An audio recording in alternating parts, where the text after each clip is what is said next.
work out today. Here we go. Hello. Hello, sir. Good morning. How are you? Yes. How are you doing? Nice to meet you. Me Great. too. Actually, I'm very pleased and thrilled to have you today with us.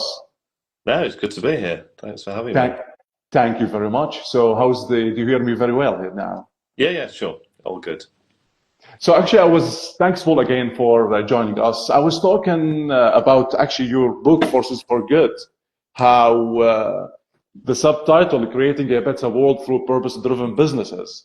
And I have to tell you, actually, I was so inspired over the last couple of months, actually reading the book. I mean, seeing all the inspiration, bits of inspiration, how a leader is transforming his people's lives. I mean, again, as employees and customers, suppliers, community, and the whole world through daily action of leadership. So my first question, again, back to the subtitle, how do you contribute as a leader, a purpose-driven leader, to building that better world through the purpose-driven business, through the Cotswold Fayre? Yeah, well, just to say first, that book was published in 2019, actually wrote it in 2018. So that was my very kind of early days in a strong purpose journey. And I wrote that book really just to encourage other businesses that they could make a difference in the world. It's not going to be a huge difference because, many of us are all running small to medium enterprises, but everyone can make a difference to the world. And I think we've seen a big transformation in terms of how we run the business through having that as the primary goal. Yes, businesses need profit to thrive, but Of course, yeah. that's not the main motivation. You don't get up in the morning and think, I need to breathe today, do you? You think, right, what am I going to do today? So it's a bit like that with business and profit. Yes, businesses need profit to survive, just like we need to breathe to survive as humans, but it's not our primary purpose for being here in the world and doing what we do. Of course, yeah, because always like tell people, or the people I know, it's like food is very important for our survival as people, but it's not like the cause of our existence. And similar in businesses, you don't establish the company just to make a profit. There is a cause of existence. There is a purpose. There is something else, actually deeper, to delve into. Yeah, and I think most, that is, even businesses that aren't necessarily called purpose driven, they have an underlying purpose as part of their DNA, if you like. So I think businesses all have a purpose. Now, in some cases, the purpose is a good one. In other cases, if it's just to make the owners earn a lot more money than the people that work for them, and not necessarily such a good one. But yeah, all businesses have a purpose, and I think Yes. our purpose has evolved over time. It's probably more clearly defined now than it was, say, 5 or 10 years ago. Yeah, I noticed like most companies confuse actually purpose with vision, and they confuse their vision with mission. So it's very fuzzy sometimes. They describe purpose as a vision, or when they describe a vision as a purpose. So it's very confusing for most businesses. Yeah, and I think the really powerful dynamic is when people's individual, I believe that every human has an individual purpose in their life and a reason for being on the planet. And I think you get a really powerful dynamic when people's individual purpose as a human being links in to the business purpose. And then you really do have an organization that can make a really profound impact on the world. Yeah, that's actually fantastic, because that leads me to the second question I was going to ask you. Is it was Cotswold Fayre founded as a purpose-driven business, or does it drive its purpose from the leader purpose, which is your purpose? So I want to understand this dynamic here. So the answer to the question is both. It was originally set up, the business was set up with another guy, actually, who only lasted 2 years in the end, my co-founder.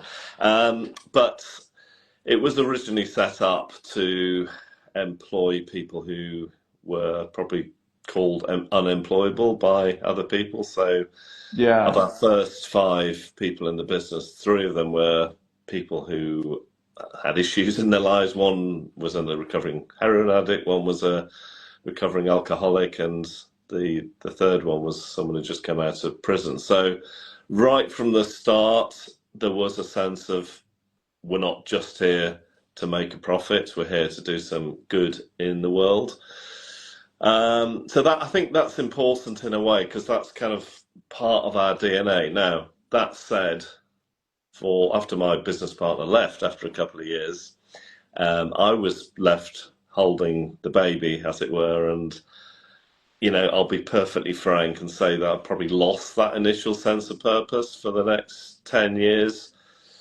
I came back to it later on, but because it was there right from the beginning, I think that we were able to come back into it with a stronger sense of being than we would have done otherwise. So yeah, so we were making some profit by that time, and we were started to get involved in a project in Africa, and it was really interesting that when we started looking outward a bit more, the people that worked for me at the time just had that little bit more spring in their step when they came to work. They were pleased to be part of a Okay. business that wasn't just doing something in terms of a business function, but was actually trying to do some good in the world. And I think people people know in this country, the UK, they know that they are very privileged. We're the 6th richest country in the world, and Yeah. many people in the country are privileged, whether they think that or not. And the fact that we were doing something to, in our case, serve a very, very poor African community, they were delighted that they were working for a company like that. Not all of them, actually, but many of them were. And then we came much more strongly into the purpose journey when I discovered B Corp, which was in about 2014.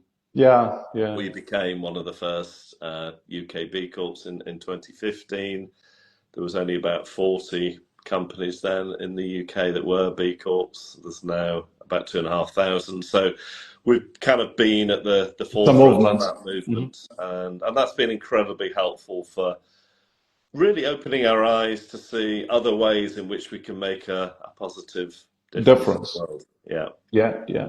It's like very, very important because uh, when a company like exists to make a difference in the people's lives, to make an impact, it's an example for others. Actually, when you meet leaders, let's say, for example, very inspiring people, you get inspired yourself. So when you interact with purpose-driven businesses, that impact is on you at the end of the day. And this is what's called inspiration sometimes. Yeah, well, hopefully we have inspired many other businesses. Well, I know we have A actually. So I lot. mean, As yeah. we are in quite a powerful position, using the word with a very small p, but because we have about 2,000 customers, we have about 400 suppliers, we've got now about 150 people that work for us. So there's a lot of areas that we can influence, and we can see our impact, probably in perhaps a more visible way than some other companies could, just because of the volume of customers, the volume of suppliers that we've got in the Yeah. business. So we can reach our fingers and impact other Actually, I think, companies. yeah, if you permit me, I think I would add something. Personally, actually, experience myself when trying to find the top 1% of leaders in the world, and the word is genuine. Because when I was reading about Cotswold Fayre, how genuine you are there, folks. I mean, you demonstrating, purpose in action. It's very genuine. Most companies I talk to, it's like they manufacturing their purpose statements. They manufacturing like what they're trying to present to the world, and it's like you sense it. So it's not genuine. And here I'm trying to like underline the word genuine. I mean, dealing with you guys or reading about yourself or your book or what you're trying to present to the whole world or project that image. It's very genuine purpose. This is me actually. Yeah. Okay. Yeah. I mean, I would probably use the word authentic, but genuine sounds Of pretty course, good. yeah, Yeah. yeah, yeah. Yeah. So Well, I think that does. that in the end, that does come from me. I like to think I'm quite an authentic person. I tell it how it is, but I don't think that authenticity has happened overnight. I think that's evolved over time, and as we've got deeper and further into this, then I think we become more authentic and become more real and become more visible to other businesses as well. Yeah, it's a lighthouse for inspiration. So, of course, so how, like practically speaking here, how, let's say for those starting their businesses, someone like me, I'm initiating my stuff based on purpose. I'm a purpose-driven individual. But I mean, for the majority of people, how do we balance like a profit with purpose? Most businesses, as you said, so it's like they exist to make money, which is understandable. But how we merge that purpose Yeah, into a business model? I used to use the word balance, and I've gone away from it. I'll tell you why. So, I think I used to describe the three P's, triple bottom line: people, planet,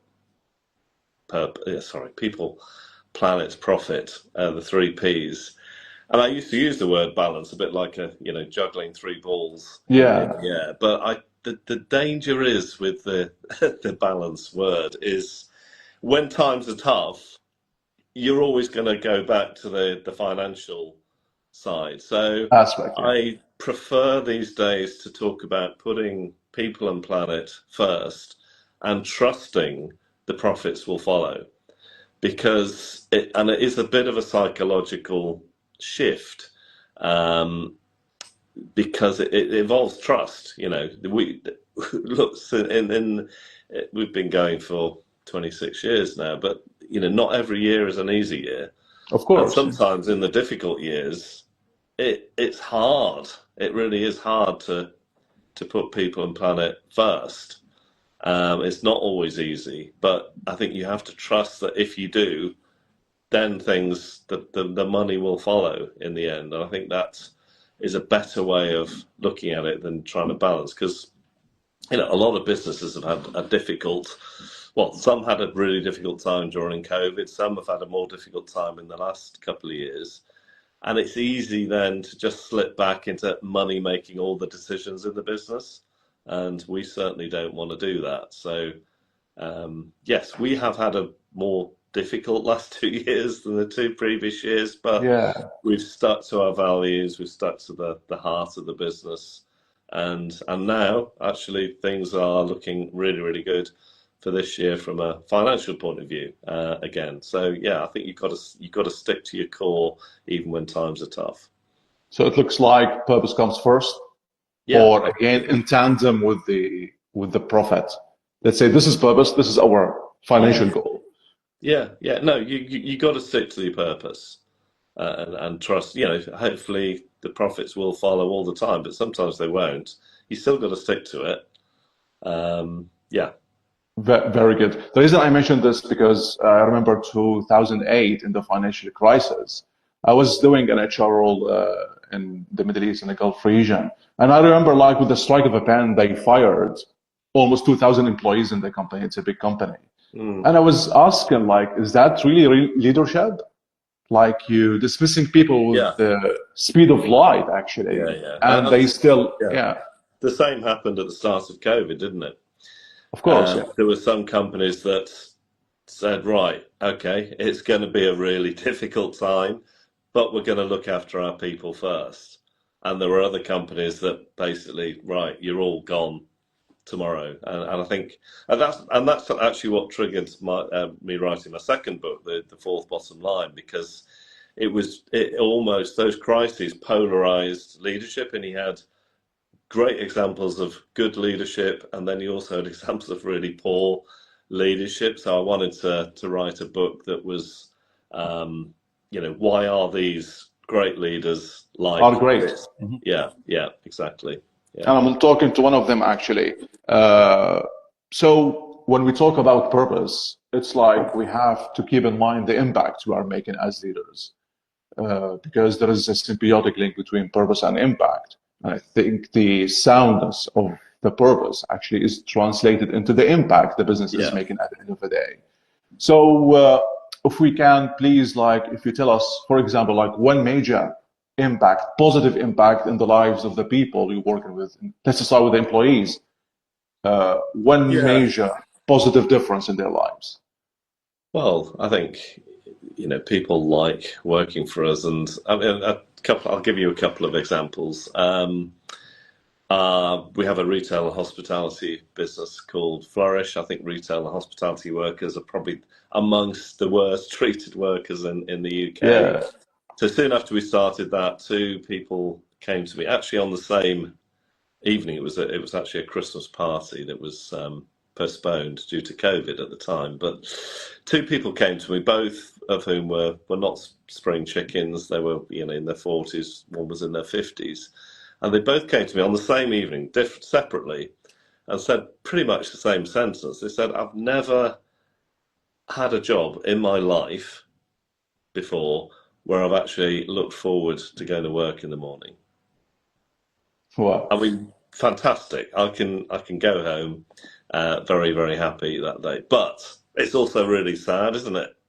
Of course. All the other people they'd worked for, they didn't have that feeling. So that's number one. So that's for everyone that works here, that's, I see that as my main role, is to create an atmosphere where people enjoy coming to work. Because let's face it, we work about a third of our waking hours, more on some days. But if we can't enjoy work, then we can't really enjoy life, can we? So Of course, yeah. it's a sad existence if people are in jobs and the only thing they're looking forward to is the weekend or their next holiday. But we then also do some more kind of organised impact work with the employees. We have a program to employ neurodiverse people and people who are autistic, and one of them is Down syndrome. And again, this is probably the first job that they've had, and it helps get them into the place of work. And that's a more kind of deliberate way of making an impact with our employees. That's something we've just been doing over the last few years. It's like they love what they're doing. They love to come to work every single day to be part of that mission or movement. It has so many positive knock-on impacts, because the other people in the business, they are getting used to working with people who are different from them. The customers love them. It works really, really well as being something good to do. It has a positive impact on the bottom line of the business. Brilliant. So on customers next, how do you measure it? How do you see it?